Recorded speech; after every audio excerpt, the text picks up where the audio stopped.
Right, that's it. I am just going to say it. I flipping love professional wrestling. That's because WWE just put on their Extreme Rules pay-per-view premium live event, and it had a finish that had me doing this. That's right, I did some kind of 1970s dance, but I was having a good old time. I also feel like we kind of need to pay homage to what did go down. So, I don't know, doesn't really work, but it's the only mask I had. Maybe if we do this, hang on, give me a second. Maybe if I look through the mouthpiece and I can't talk properly, be a bit crazy. Let's just up those downs.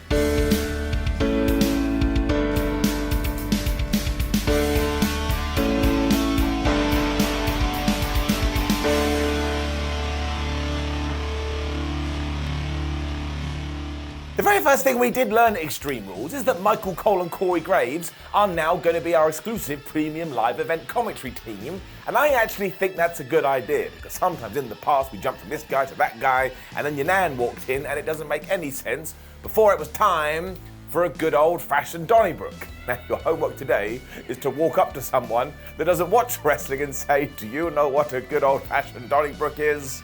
Have fun. This did mean it was Imperium versus the Brawling Brutes, and as they were making their entrances, that's right, we had the final White Rabbit video. I mean, this just interrupted so bad, I went, what the hell is going on? But yeah, it was a wink, wink, nudge, nudge to what was gonna go down at the end of the damn thing, and I tell you gotta go and see it. Otherwise, just act like a horse all the time, because ever since Gunther and Sheamus had that match at Clash of the Castle, they have taken the rest of their Imperium boys and they have taken the rest of the Brawling Brute boys, and they have turned this into one of the best feuds that WWE has had in 2022.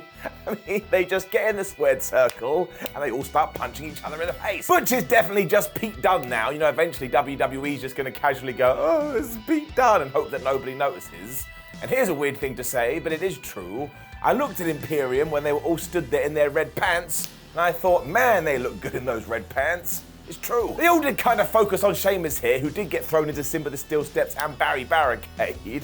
And as there was like this makeshift wooden bar thingamajig, they just dropped his face onto that too, and it looked like it sacked. Rich Holland then got hit with the Imperium bomb, so he was out of there. And this is when Gunther, Vinci, and Ludwig basically got together and were like, ha ha ha ha, we're now gonna beat up Butch. And they did do for a little while, but then on the outside, Sheamus must have gone and had a phoenix down, because he was just back on his feet. He rang in there and he started kicking ass. The crowd went nuts for that because the Irishman has become a mega babyface, and he took out Ludwig Kaiser and he took out Gianni Vinci, because of course, then he was able to stare down Gunther again.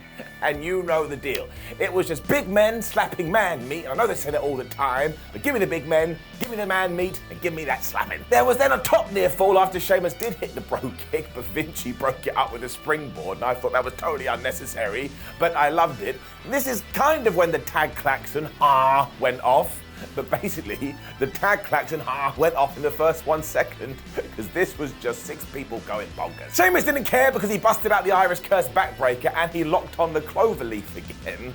And then we had one of those great WWE moments where they all looked at each other and went nose to nose, and then decided, oh yeah, we meant to be fighting, so they went back to the fight. Butch was then doing moonsault off barrels when Gunther got the shillelagh and he smacked Sheamus for another good near fall. And then Butch and Holland returned and they started breaking some fingers, which basically allowed Sheamus to start to shine. Because Imperium just got twonked with that thing over and over again, Gunther got thrown through Adam the announce table, which is when Sheamus went bro, and he hit the bro kick and he got the 1, 2, 3. The Brawling Brutes had done it, the Power Plant had won it. So even though he didn't win the Intercontinental Championship on SmackDown, they are still standing tall.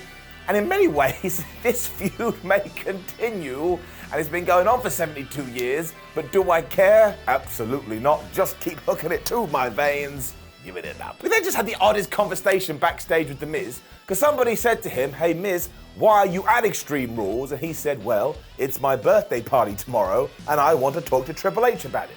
And I was like, what are you, 11? The point is, he does have a big shindig going down tomorrow, and he wants to make sure that Dexter Lumis isn't going to be there. Which begs the question, if Triple H could do something about this, why hasn't he done something about it already? Eventually, The Miz noticed the Philadelphia Flyers mascot, who I believe was called Gritty, and of course he freaked out and ran away, because he thought this was Dexter Lumis. Don't worry, there's more of this later. Which brought us to the only proper Extreme Rules match of the evening, as Liv Morgan was taking on Ronda Rousey for the SmackDown Women's Championship. And here is what I have deduced from their feud. WWE doesn't really know what to do with both of them when they are in the ring, so they kind of do absolutely nothing. Because obviously the baseball bat, did feature a lot in this. Liv Morgan had it, and was all like, ha, I'm gonna break your face. When Ronda just went, nope, pushed it to one side, and proceeded to absolutely whip Liv Morgan's ass. I mean, it really was like a mum getting mad at their kid for having a bunch of food on their face, just like cleaned it like, oh, how am I supposed to put up with you? And honestly, all the time after that, Ronda must have thought she was in a good old-fashioned Donnybrook, because she was just, I tell you, it was like a murder. And at one point, Liv went for a dive and Rousey just stopped her, tied her up in the ring skirting, and again just started to boot her. And even when Morgan sprayed a fire extinguisher in her direction, Ronda just went, just smoke. What do you think you're gonna do with that? Punch her in the face. She then got the baseball bat herself and started to do damage. And while Liv got insecurian at one point, she may as well have gone the amount of damage it did, because Ronda got her belt. Just started whipping her with it. I was like, can we stop this already? It's not fair on the champion. The champion! We were then back to the baseball bat, and do you remember that kid in The Simpsons that's all like, stop, he's already dead? That is a metaphor for what happened in this match, and I don't understand it at all. It just kept happening because Liv set up a table and she was thrown through that, then she went to get a chair, but the chair bounced out the ring, and it was as if beforehand Ronda Rousey had gone to all the furniture and said, look, if you continue to screw her over, I promise I'll do you a really good deal. So she must have promised them all a trip to Disneyland or something, and yes, I know, eventually Liv Morgan was able to use the chair. She put Ronda Rousey on a table and she hit a senton through it, but even then I was like, well, there's no way she's going to win after that, because she's done nothing else. I was totally right, because when she went to follow up, Ronda Rousey just locked on the triangle or the armbar or some kind of submission, I can't remember what it was now, and Morgan tried to power out of it, but it was too much. He passed out, she was done, and she lost. So Ronda clearly doesn't listen to Frozen because she would not let it go. This was just murder. I just can't stop laughing about it. It was like some poor lamb and then some farmer with a massive machete. Now I am going to give it an up because they really did kill each other here. Like, some of the blows were pretty damn harsh, but I'm also going to give it a down because I don't think this championship reign has done anything for Liv Morgan, and hopefully what we can do now is remove her from Ronda Rousey and start to rehab her, because she is very good, but she should be like, you know, the fighting plucky babyface. The moment she's not. And look, I've got no problem with Ronda being the champion. In fact, I think you should now push her to the moon because she is really good. This program just hasn't worked very well. Which brought us on to the strap match, Karrion Kross versus Drew McIntyre, and I tell you, given that the first time Karrion Kross was introduced to the main roster, he came out wearing a gimp mask and lost a lot, there was a lot riding here because I felt like he needed a dominant performance. I will say he mostly got it. I mean, he was mucking around with the strap to begin with, and he was like tossing it to Scarlett, which really pissed off Drew McIntyre. But as it turned out, this was a massive ruse, because before the bell had even rung, these two started beating each other up and they fought off into the crowd. We were also using Rita the ring post and Barry Barricade, who was having a terrible evening, before they got back to the ringside area and Drew McIntyre slammed Kross into the ring apron. And I asked the wrestling elders and they told me, yes, that's the hardest part of the ring. This then led to the strap being applied properly, which sounds terrible out of context, as we found out that this match was going to be brought to you by distraction. Because Scarlett was on the outside and she had clearly leveled up her MP, because she was just casting this over and over again, to the point Drew McIntyre got pissed off and he got thrown back into Rita. The ring post. This opened the door for Karrion to kind of work over Drew's arm, because as ever, if you do lose a limb, you're probably not going to win a wrestling match. And at one point, he was even hurled into Alan the announce table again. And I was like, man, all my friends here are taking an absolute beating, and I don't think that's in their contract. Now, you really do have to understand, this beating that Karrion Kross did on Drew McIntyre went for a long-ass time. To the point I was like, Drew, he'll start fighting back soon, and he didn't. I'm like, don't worry, the Scottish Warrior, he'll throw something at some point, but he just kept getting beaten up. It was so bad, I presumed that Drew McIntyre was going to have to win, and eventually he did fight back, and he went for the Future Shock DDT, but he was so wounded he wasn't able to do it when he just hit the Future Shock DDT. Now that sounds a little bit anticlimactic, but that's basically what happened. Ultimately, it led Drew getting ready for the Claymore, when Scarlett was just like, nah, I ain't putting up with this. And she got in the ring, and she had flipping pepper spray, and she just went shh. You know, I said pepper spray. What the hell is pepper spray? Pepper spray. Now look, I get that the fireball didn't work a few weeks ago, but coming up with pepper spray as your backup, that is like Lex Luthor getting a kryptonite spear, throwing it at Superman, and it doesn't work. So his next plan is, maybe I'll just try a big old hug. It ain't gonna work. McIntyre did sell this so well though. I mean, it was like his eyes are about to fall out of his face when Carrion hit the cross hammer and he just beat him. And it took me a few seconds to catch up because I was like, man, the cross hammer, every single one of this guy's moves' name is a pun. This was genuinely okay though, like it wasn't as nuts as I thought it was gonna get, and it kind of does feel like we've just planted the seeds for something else. Whatever that something else is going to be, I do not know, but it can have it up. More importantly than all of this though, the reason to watch it is to notice what happens with Karrion Kross's hair. Now I get it, I can't comment on anybody else's locks, but I tell you, it was a roller coaster. Miz was then in the back again looking for Triple H, but he's clearly terrible at this because he'd been trying for about an hour. When the mascot turned up again, and of course we were meant to think, is Dexter's Loomis in there? Dun dun dun. And we're gonna find out later. Kinda. Because before that, we had to have a ladder match. Now, is this stipulation overdone in wrestling? Yes. Did I think this was a good one? Also, yes. It was also Bianca Blair versus Bayley for the Raw Women's Championship, and I tell you what I liked in this instance. The very first thing both women did was go and try and get a ladder. Because sometimes you have a ladder match and people lock up. I'm like, what are you doing? Damage Control weren't at ringside either, and make sure you store away that for later. And when they were basically at an impasse, Bianca got the ladder, she chucked it at Bayley before she did a springboard moonsault onto the thing. And as ever, I was like, man, wrestlers are crazy. Bayley wasn't gonna lose that war, so then she did this sunset flip thing into it too, before she got another ladder and she started to set up a ladder bridge. Now, I've been watching wrestling for a long ass time, and I will tell you this, no good has ever come from setting up a ladder bridge. She was also using Barry Barricade, so once again I was like, can somebody please go and help Barry, because he is not having the night that he intended. Yeah, Bayley just did this running elbow drop through it. I did this for about an hour. Like, I know we've seen more spectacular stuff, but when you do something so simple, it just looked like it really hurt. They then got back in the ring and started attacking each other when Bianca hit this big old knee and scored with the KOD, or as my phone auto-corrected, kid. That's right, so it said Bianca Belair hits the kid. That means something else entirely. Given that she had just hit her finishing move though, she was like, well, I'm gonna start climbing the ladder, and then anybody could work this out. I mean, Stevie Wonder could see it coming. Out came Io Sky and Dakota Kai, damn it. They pushed the ladder down so Blair was not able to get to the top, but honestly, I tell you, everybody always must go, right, I understand that's just happened to Bianca Belair, but how do we then get her back on top again? Because the women's champion put Sky and Kai on her shoulders and gave them a double KOD. That was damn impressive.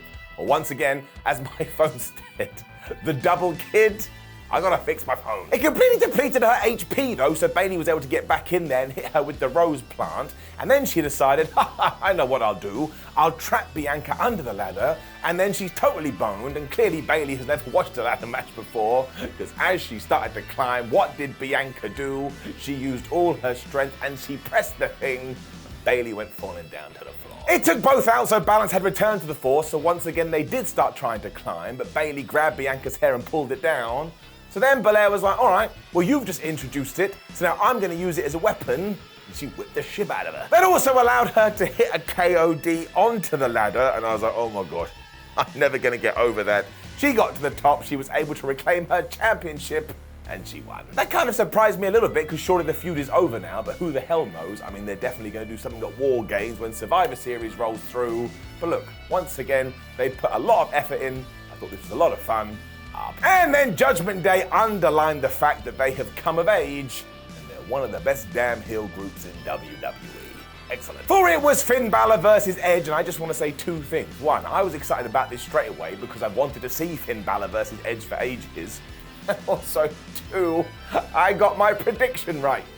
I understand that makes me a massive geek and a massive nerd, but I don't have a lot. Look at me, I'm bald, let me have this. Also, secret entrance number 3, Finn Balor now comes out wearing this mask that looks like he's in a brand new Hellraiser movie. And while it is very strange, I also think it's really, really cool. Now, I do admit this was quite long and it probably could have been cut down by 5 minutes or so, but they did use the time really well here because it built and it built and it built. And the last 10 minutes or so Well, it was actual shenanigans. I mean, WWE just hit their over-the-top button, which is fine as long as you do it sparingly. And in the early going, Balor was like, I'm gonna work over Edge's leg. And he locked on the figure four and actually got the referee to ask the Rated R superstar, do you quit? Imagine Edge had gone, yeah, you know what I do? This would have been the worst match ever. It soon got nutty because Edge drove Balor through Barry Barricade, and I was on the phone to HR saying what is going on. And as they kind of brawled around the place, Edge found a hockey stick and started to choke Finn Balor. And I was like, well, that is murder. Clearly he didn't want to do the jail time because he let him go. And then, given there was concrete around the place, Finn threw Edge into some of it, and then Edge threw Finn into some of it. I was just laughing. I was like, you can do whatever you want in wrestling. And these two crazy tamales went, oh my gosh, I found a really hard brick surface, let's use it. This seemed to have wounded Edge's inside, so Finn started using the chair.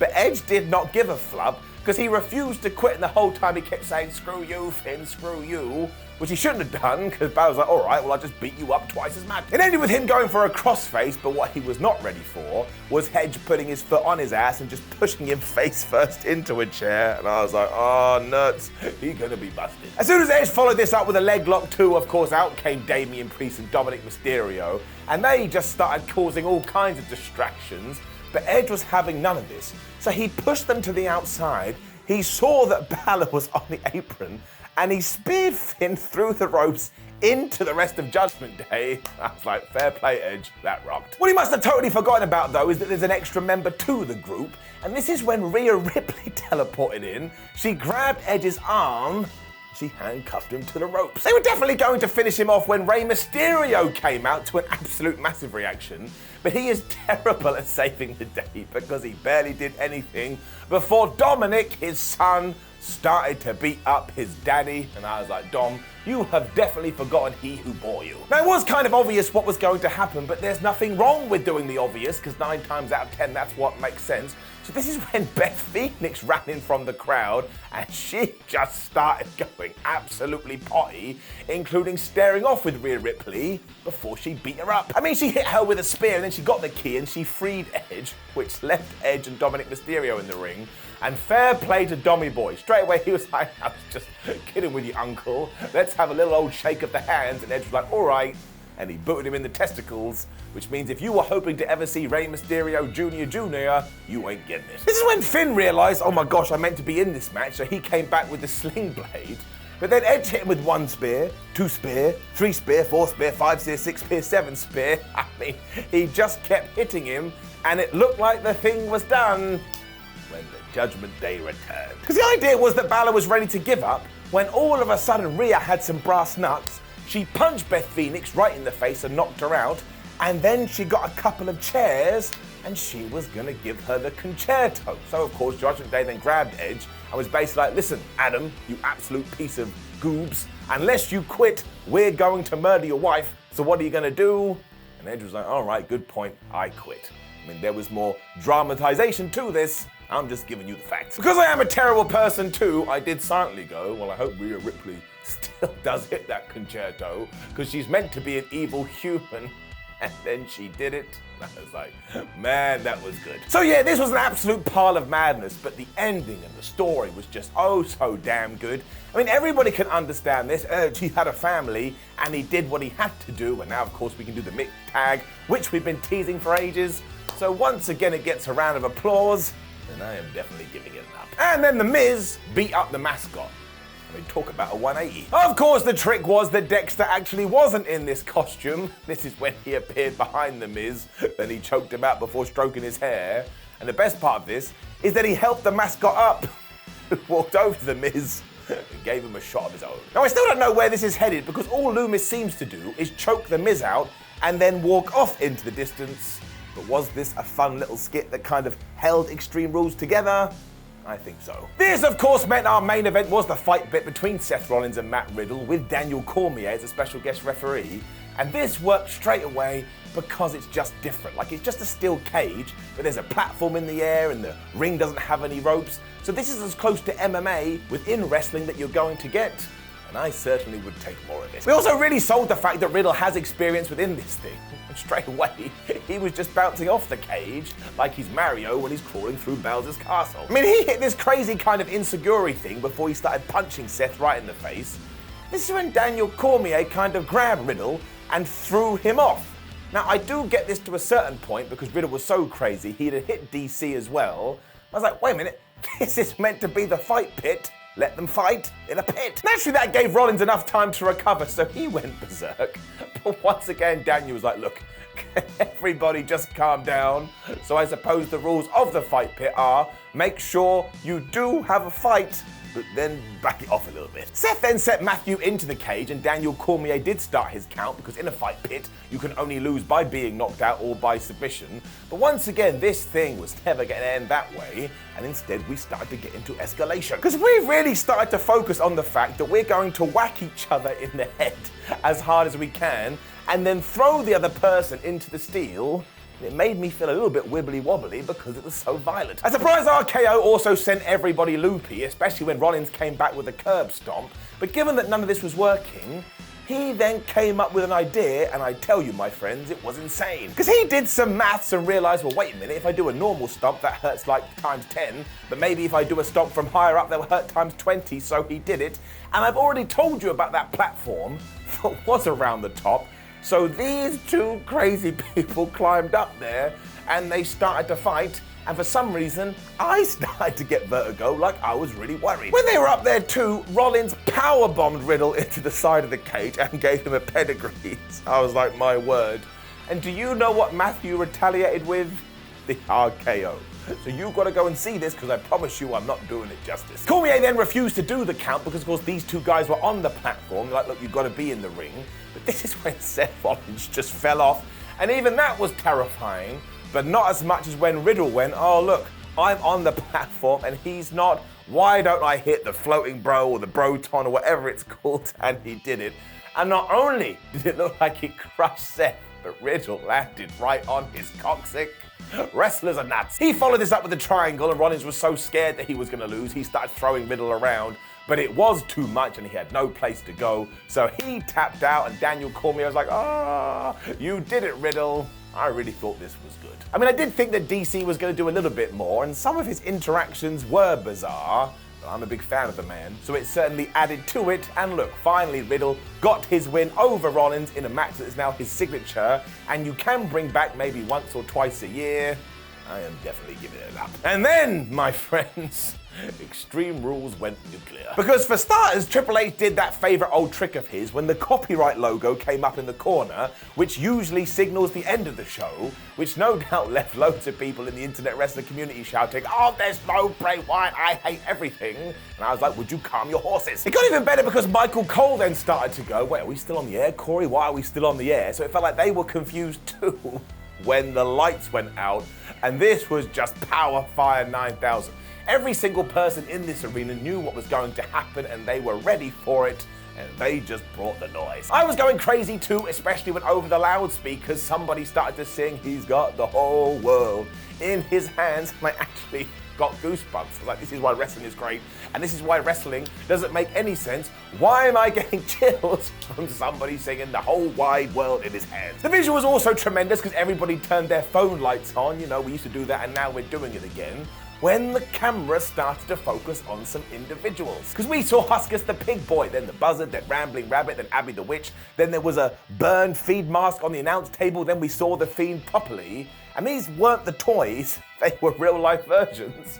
They were actually kind of spooky wooky. If you're good at counting too, you'll know that makes 5, and if you've been following Bray Wyatt on Twitter, for ages now, he's been talking about the Wyatt 6.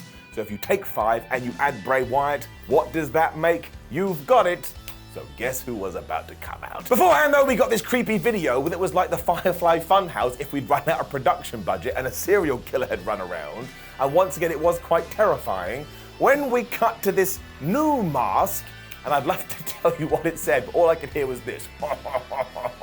Like an Italian man or a French man laughing, but once again, it really did hit you. We then cut to this door that was in the entranceway, and that's right, it opened, and who walked out in the mask, which I can only presume is the White Rabbit? It was Bray Wyatt. And the reaction to this I tell you, it's like you've been born again. We also saw the lantern first, so that was really good. And there's a small part of me that was like, oh my gosh, maybe we're going back to the original Bray Wyatt, which is what I want, especially because he did pull this mask off. Everybody lost their damn minds. And if you look closely, you can see Bray Wyatt's smile here. And I'm like, of course he did. Anybody would. This was an all-timer, 10 out of 10. The absolute best part is this just happened. He didn't interfere in anybody's matches. We don't know what his purpose is. We don't know why he has come back, so it gives you a reason to tune in, and it makes it so much more interesting. So once again, it's a round of applause. If this is the kind of level of comeback we're gonna get soon, holy crap, sign me up, and you already know the deal. It doesn't just get an up, it gets a golden up. One of the best ever. This was much like when Cody returned at WrestleMania. I don't even care what happens now. It was such a moment in time. Bray Wyatt has already won. Let's just wrap it up here. When it gets to the Extreme Rules, it is getting it up. Now, please do leave a comment below and let me know what you thought about the show, or mainly, what did you think about Bray Wyatt's return, because that's what everybody's going to be speaking about. Like the video, share the video, and subscribe. Head over to watchculture.com where we'll keep you up to date about all of this. Follow us on social media at Simon316 and What Culture WWE. We do have a lot of other videos, which I'll warn you now, are probably going to be about Bray Wyatt. We're fans too. My name is Simon for What Culture. Thank you for joining me as always. Set your excitement to Bray. Ruined the whole video.